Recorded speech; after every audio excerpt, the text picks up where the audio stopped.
இன்னைக்கு 10th result பார்த்துட்டு ஃபோனை அப்படியே ஃப்ளைட் மோட்ல போட்டுட்டு ஒரு மாதிரியான பிளாங்க் ஆகி ரூம்ல உட்காந்துருக்கீங்களா?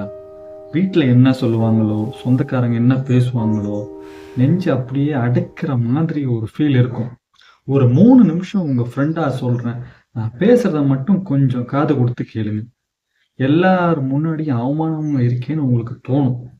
பாஸ், முதல்ல இந்த கவலையை ஓரம் வைங்க.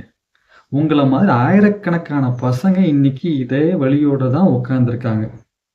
ஒரு பிரச்சனைனா அதை எப்படி சால்வ் பண்ணணும்னு உங்களுக்கு தெரியும். உங்களை சுத்தி இருக்கிறவங்களுக்கு ஒரு கஷ்டம்னா பதறி போய் நிக்கிறீங்கல்ல.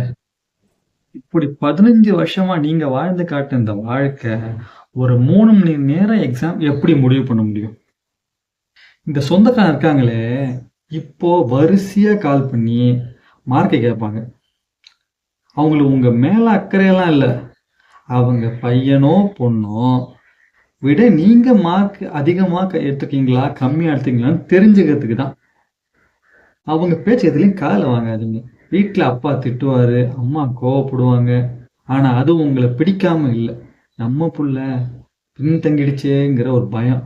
ஆனா அவங்களுக்கு இந்த மார்க் ஷீட்டை விட அவங்க கண்ணு முன்னாடி இருக்கிற நீங்க தான் முக்கியம். மார்க் ஷீட்டை விட அவங்க கண்ணு முன்னாடி நீங்க நல்லபடியா சிரிச்சுட்டு இருந்தாலே போதும். அதுதான் அவங்களுக்கு மிகப்பெரிய சொத்தை. உங்க பெத்தவங்களோட மனசை இந்த பிரச்சனையால போட்டு கிளாஸ் மாதிரி உடைச்சிடாதீங்க. இதெல்லாம் ஒரு பிரச்சனையே இல்லை. அடுத்த மாசமே கவர்மெண்ட்ல சப்ளிமெண்டரி எக்ஸாம் வைப்பாங்க. அடுத்த மாசம் அசால்ட்டை எழுதி கிளியர் பண்ணிடலாம். நீங்களும் 11th கிளாஸ் போயிடலாம். வருஷம் கூட வேஸ்ட் ஆகாது. இன்னைக்கு ராத்திரி உங்களுக்கு ரொம்ப நீளமா தெரியும், மனசுல என்னென்னமோ தோணும். ஆனா எனக்காக மட்டும் இந்த ராத்திரியை மெதுவா கடந்துருங்க. நாளைக்கு பார்த்தீங்கன்னா இதெல்லாம் ஒரு விஷயமாவே தெரியாது. சப்போஸ் அப்படியும் உங்க பாரமா இருக்குன்னா அந்த ஸ்க்ரீன்ல உள்ள இந்த நம்பருக்கு கால் பண்ணுங்க. உங்களை கஷ்டங்களை கேட்டு அதை சால்வ் பண்றது அவங்க காத்துக்கிட்டு இருக்காங்க. 10th கிளியர் பண்ண எல்லா கங்க்ராச்சுலேஷன்ஸ். இப்போ உங்க மார்க்கை எப்படி நீங்க ஸ்டேட்டஸாக வைப்பீங்க வாட்ஸ்அப்ல, அது கூடவே சேர்ந்து இந்த வீடியோவை வாட்ஸ்அப்பாக வச்சிங்கன்னா உங்க ஃப்ரெண்ட்ஸுக்கு கொஞ்சம் சப்போர்ட் பண்ற மாதிரி இருக்கும்.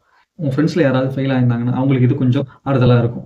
அதனால இதை ஸ்டேட்டஸாக வச்சுட்டேன்னு கமெண்ட்ல டன்னு மெசேஜ் போடுங்க, நான் தெரிஞ்சுக்கிறேன்.